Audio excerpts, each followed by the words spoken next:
I love Popeye's chicken. Not because I'm black, but because of the new spokesperson. That chick make you just want to eat chicken all day. Yo, it's your boy Donnell Rawlings, a.k.a. Ashley Larry, a.k.a. Judge Down, a.k.a. I'm rich, bitch. And right now you're watching Under the Gun TV. Ow! Alright, so you've been at Caroline's this week doing a bunch of shows. How have they been going so far? Caroline's has been great. I think I don't think Caroline's is my home club. I work it like every 4 months. So whenever I come to Caroline's, I know I got to get fresh material because I'm starting to get repeat fans that keep coming to check out my show. So whenever I come to Caroline's, it's guaranteed I'm going to have some to do some fresh shit. So is New York City one of those like bigger markets where it's like, all right, I gotta step up my grade A? Is it like that anywhere else in the country? I don't pick and choose. Like, if I don't believe like this city is great, that is great. Like, if people pay ticket price to come see you, they're the same. You know, the fans in Omaha, Nebraska, same as the ones in Manhattan. You know, it's always the same thing. You got to play to the crowd. So in the next 2 months, you're gonna be going all around the country. Is there anywhere you're looking forward to? Anything special you have planned? No, not really. Like, I'm just excited. I just started the Unchained tour. I got inspired after I saw Django. I felt like I wanted my comedy to be unchained, so I started the Unchained tour. I'm getting ready to start working with a couple of companies on some website stuff. But any city that I go to, it's the same. I feel good about it. I saw the video of you online where you were talking about the Django thing and how Spike Lee didn't agree with it and stuff like that. And tonight you even brought Trayvon into some of your humor. Is it hard for you to like test the boundaries to see where you can go with humor with things that are so controversial like that? I think with controversial material, if you really believe in it, you know, when you do controversial material, you're not going for a laugh. You really want to make a point on how you feel, but hopefully you can lace it with a couple of I think with controversial material, like when you come up with stuff like that, usually you don't intend for it to be funny. You just feel like you want to be vocal about a certain point, you know, but hopefully you can find a punchline just to ease it, because, you know, by no means when I talk about Trayvon Martin or am I like being disrespectful to his situation or anything, but there are some absurd things part of that case that are funny. Not funny in a hard way, but like a you know? And it's always good, like, especially for like my style of comedy, like anybody can, like, not anybody, but like writing a joke is one thing, but like when you're selling a joke and it's like a true story, it comes from a true place, and that becomes a humorous story, I think that's the best type of comedy.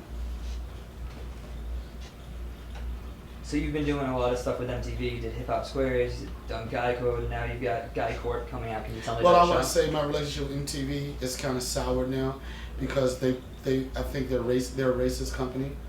You know what I'm saying? When I did Hip Hop Squares, they put me in the black square, right? And everybody knows lower right is the racist black square. You know what I'm saying? And they had the white man in the middle of the square. MTV, why the brother can't get in the middle? It's because you racist. It's because I'm black. So I'm protesting Hip Hop Squares right now. Can you tell me about Guy Court? Guy Court is the brainchild of Ryan Ling, who created Guy Court, and he created Guy Court, Girl Code, and Guy Code. And it's a simple premise. If you know someone that violated a Guy Code, you can take them to court, and I oversee the case as Judge Donnell Rawlings. This show is gonna be fucking hot. The cases are real. The kids are real assholes. The lawyers are real. That's the voice you do. The lawyers are real. The cases are real. You got a problem? Is your roommate drinking all your expensive beer, replacing with PBR? Go to Guy Court. If you're breaking up with chicks on Facebook, go to Guy Court. If you're trying to poke your friend's ex-girlfriend when they break up on Facebook, go to Guy Court. If you're wearing the same outfit as your man's is in them, you go to Guy Court, and I find you guilty or not guilty. Guy Code, Guy Court. Who else is going to be on the show? Okay, let me tell you this. Guy Court is the shit, okay? Premise is funny. Everyone loves a good court show. Now you got these young kids with these like man rules that have been broken. They argue about them at home. They argue about them at the bar, but they have no way to really clearly find out if someone violated. That's what makes this show so hot. And our Guy Code cast represent the kids. So you got Andrew Schultz representing against John Gabriel. You got Charlemagne representing against Carlos Jordan. You got Chris DeStefano representing against fucking Chico Bean. You got what's the little fucking the black dude? He talk like this, yeah. The little black dude, Jermaine Fowler. He sounds like French Montana. He represents. But I'm telling you, man, this show is fun. It's the shit, man. You heard it from me the first time. It's the shit. You can have a lot of special stars in the show. I'm the star, motherfucker. Don't ask me about nobody else. The fuck you asking me about somebody else for? You want to interview them? No. Huh? Under the gun? Fuck you. No, I'm just... Fuck under the gun. You know what? You under the gun now, and I'm doing it for Trayvon Martin, bitch. I think they're racist. Yeah, they are under the gun. You racist. What color's a gun? It's a white gun, probably. Can't review with a black gun. All right. So you did a stand-up with Chappelle recently. Yeah. In Irvine. How did that go? It was great. What is it like getting back on stage with him again? To be totally honest, me and Dave never really shared the stage together too much. We shared the set together. We worked more as comedic actors than like on the road. But it was one of those things where I had a gig in Atlanta, and Dave just called me out of nowhere. But I'm like, first off, he don't ever call me. Not in a bad way, but it's just, that's how it was. So he was like, what are you doing Sunday? You want to get with me? And I had told him I had a gig. He was like, well, you don't have to cancel your gig. I'm like, fuck that. If I got a chance to work with you, that other gig is done. But I also told him when I see him, he got to hand over his passport because I don't want him going to Africa again. I stuck Dave up for his passport. How do you feel about the whole kind of controversy that's been going on since he got back on stage and people giving him a hard time in Connecticut and stuff like that? First off, I'll be quite honest. I don't think people give him a hard time. Like, the dude is a legend, an icon. You know what I mean? Nobody's coming to your show to ruin your show intentionally. Situation when you're doing festival shows, people been there for 4 hours, whatever, and what like a lot of the media don't understand is that these fans haven't seen him in 10 years. They're excited. They are super excited. They're gonna yell out all your catchphrases. They remember the Chappelle show. I don't think Connecticut's bad. I don't think it was a heckling situation. I think it was a bunch of people that are super excited, and at that time maybe Dave didn't feel like dealing with that.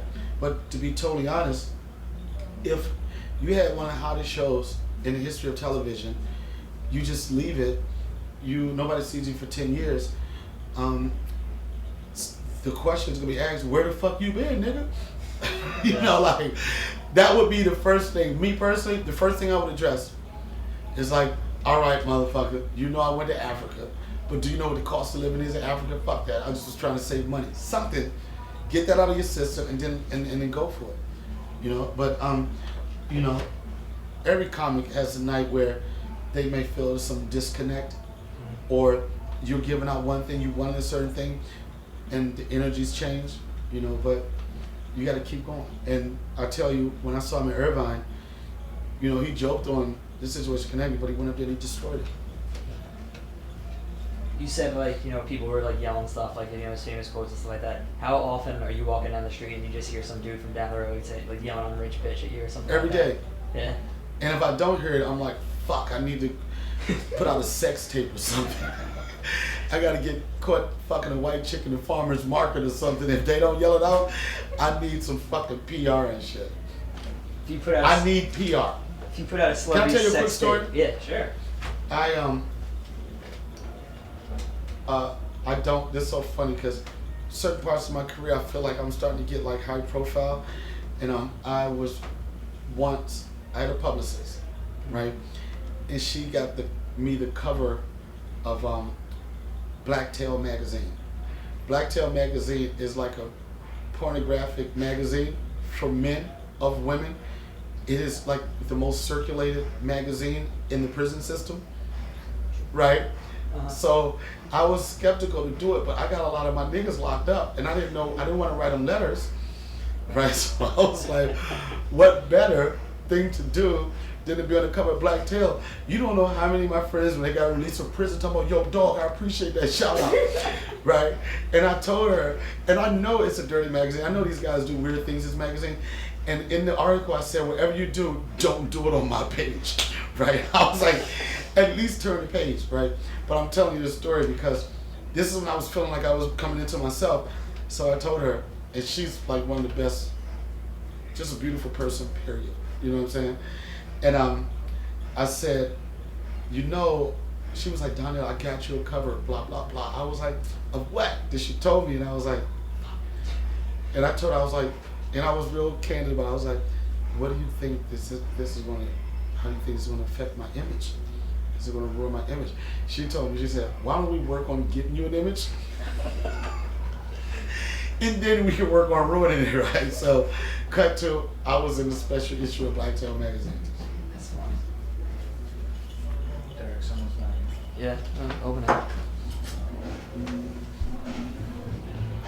Oh, I'm sorry. No. Why you move the camera and shit like it was about to be a beat down and some shit? Yo, you move that shit like it's about to be a beat down. So like, yo, we don't want no coverage of that. What was I gonna say?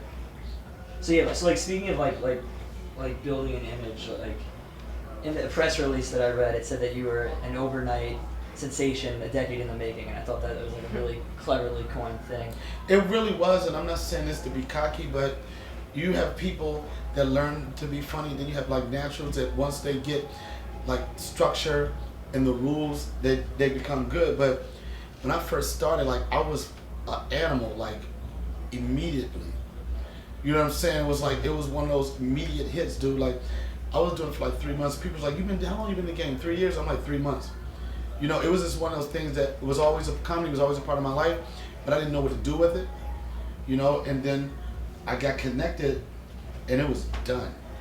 It was fucking over. I tell people the story. I was like, you know, if you think I'm funny now, you should have been around when, like, I was a broke ass motherfucking comic. You know, when every joke was how you get your next meal. Mm-hmm. Like now, I could bomb a couple shows and you know it won't hurt me financially. You know, but back in the day, son, one bad show, you like, fuck! I can't do that $50 spot next week, nigga. Shit! Yo, I'm telling you, son, $50 spots. I'm gonna tell you, that's the best payday in comedy. The $50 spot. Cause you like right where like, all right, you're funny enough, we'll give you a little something. You know what I'm saying? Yeah. That day that you get a spot, you happy as shit. I mean, unfortunately, normally you get a $50 spot, the club gets right back because by the time you pay for your food and your drink, it's like an $8 spot. So for Guy Court, obviously you're going to be the judge. What is it like going from being known for rolling dice like half naked in an alley to now you're going to be a judge in a courtroom? I'm a judge in the courtroom, but I'm not taking myself serious. But I think the way it's played, basically, it's me. You know what I'm saying? Like, everybody was like, what type of show do you want to have? Like, do you want to have a sketch show? Do you want to do this? I didn't really want to do a sketch show because I didn't want people like, it's nothing like Chappelle's show. But I wanted something that showcased my personality and who I am, that wasn't like character driven. And this show is great for that. You know what I'm saying? It's like, people gonna be like, oh, that's just how he is. You know, they gave him a role. It's just Donnell with a role. But I know what's gonna start happening. I'm gonna go to clubs, and the fans are gonna be like, in the bar, like, dude, let me ask you a question, man. Right? They're gonna want me to solve cases and shit, like, in a dive bar and shit. I can see it now. Fuck you. I called dibs on that bitch, dude. She didn't even want you. Judge Donnell, how do you feel about that? And I'm gonna rule right there. Fuck it, every man for himself. Do you think because the chemistry you guys had at Chappelle's show between you and Charlie and everybody was so good that it's becoming impossible to make like a real like high quality sketch show now? No, I don't think it's impossible. I just think once someone else have all of those things that make a great sketch show, that's when it'll be another great sketch show. When it's not all about making money, when it's about you want to prove a point, you know, when it's about I want to show the world that I'm a bad motherfucker, you know what I'm saying? When all of those elements come together, that's when you have another great sketch show. And if you look at the history of all sketch shows, for the most part, the ones that blew up were ones that had something to prove. The first time, we're going to challenge the network. You know what I'm saying? We want to say, we want to be unedited. But nowadays, people are so concerned about being politically correct and so concerned about what people are going to think about them, it's hard for them to really hit that creative place. Because everybody's quick to want to make money. You know what I'm saying? Not too many people pass on money. You know, it's like, yo, we got this show, it's kind of corny. I don't want to do that shit, but it's 50,000 episodes. You know what? I'll be on set tomorrow. You know what I'm saying? Yeah. It's not too many people that have the patience to wait for the right opportunity. But once that comes together, that's when you have magic. So like when I was doing research on you, I saw that, I forget where I read it, somebody said you wanted to be an architect at one point, you're into cooking, you were in the military, you do comedy, stand-up. What is there anything else that you haven't done yet that you'd like to do in the future? I haven't done a porno. It doesn't have to be released, but I want a crew. You know, it doesn't have to have any like distribution, but I just want a crew. You know, I just want to see how it feels like, you know, for the director to be like, I want a director to be like, Donnell, we're gonna go again? I don't know if I can go again. Back to one, I just want a crew. You know, I want the fucking pressure of the bright lights and see if I can perform with the bright lights. I want a fucking crew. Who would be your celebrity sex tape? Who I would be in with? Yeah. I'll tell you this. Nicole, I don't even know how to pronounce this bitch last name. Slimer? Pussycat doll chick? Pussycat doll, what's her name? Nicole? Scherzinger. OMG. I would bust everywhere on her, sir. No disrespect. She could loosen my butt up any day. I saw her in person, and the other day at Dave's show, right? I was a pervert looking her right in her face. It wasn't I was still sneaking, but looking right at her. I was like, I was such a perv, man, and I got a picture with her, and all I kept on thinking was, loosen up my buttons. She is like the Michael Jordan of bitches, man. For real, man. She was, oh man, I saw her, and it was just over, man. And it was so funny, because I saw Dave, and I was like, Dave, you know the Pussycat doll bitches in here? He said, which one? Because you got to know which Pussycat doll you're going to get excited about. I was like the lead singer, right? He was like, get the fuck out of here, right? So I was like, come on, man. So we walked to the dance floor, and she was over there dancing like this, right? And I'm trying to get brownie points, right? I want her to loosen up my buttons, right? So I'm standing right there looking at her, and she's looking like past me. Then I saw her start looking around, and she's looking at Dave, right? I'm like, fuck. And she was like, oh, Dave. He was like, oh, Nicole. And they talked. It wasn't nothing dirty or anything, because I think she's a huge fan of comedy, so she was excited to see him. But I was so mad, because I'm like, I wanted the bitch to loosen up my buttons. And she said, fuck my buttons. Do you know why she said that? Because he's rich, bitch.